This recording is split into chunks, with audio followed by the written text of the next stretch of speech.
আসসালামু আলাইকুম, সবাইকে জানাই শুভেচ্ছা স্বাগত। আজ 11 মার্চ জাতীয় বিশ্ববিদ্যালয় দুইটি সারপ্রাইজ দিয়ে দিল। প্রথমে দিল 2024 সালের অনার্স দ্বিতীয় বর্ষের পরীক্ষার রেজাল্ট এবং এরপরে দিল 2024 সালের অনার্স চতুর্থ বর্ষের পরীক্ষার রুটিন। ঈদের আগে জাতীয় বিশ্ববিদ্যালয় অনার্স দ্বিতীয় ও চতুর্থ বর্ষকে ভালো একটি সারপ্রাইজ দিয়ে দিল।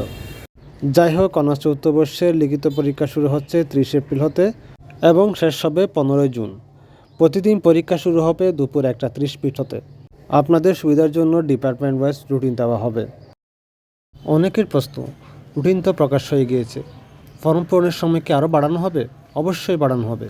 যেহেতু জাতীয় বিশ্ববিদ্যালয়ের কারিগরি ত্রুটির কারণে অনেকে ফর্ম পূরণ করতে পারেনি, তাই জাতীয় বিশ্ববিদ্যালয় কর্তৃপক্ষ বিষয়টি মাথায় রেখেছে। পরীক্ষার আগ পর্যন্ত জাতীয় বিশ্ববিদ্যালয় জরিমানা ছাড়াই কয়েকবার ফর্ম পূরণের সময় দেয়।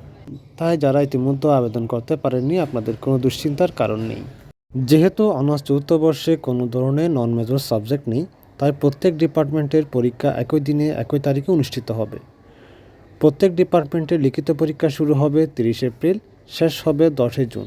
শুধুমাত্র অর্থনীতি ডিপার্টমেন্টের পরীক্ষা শেষ হবে 15 জুন। এখনও পরীক্ষার্থীদের জন্য একটি লম্বা সময় রয়েছে। আপনারা যারা এখনও পরীক্ষার প্রস্তুতি শুরু করেননি, এখন থেকে শুরু করলে ইনশাল্লাহ খুব সহজে পরীক্ষায় পাশ করতে পারবেন। পরীক্ষার্থীদের জন্য শুভকামনা। সবাইকে ধন্যবাদ।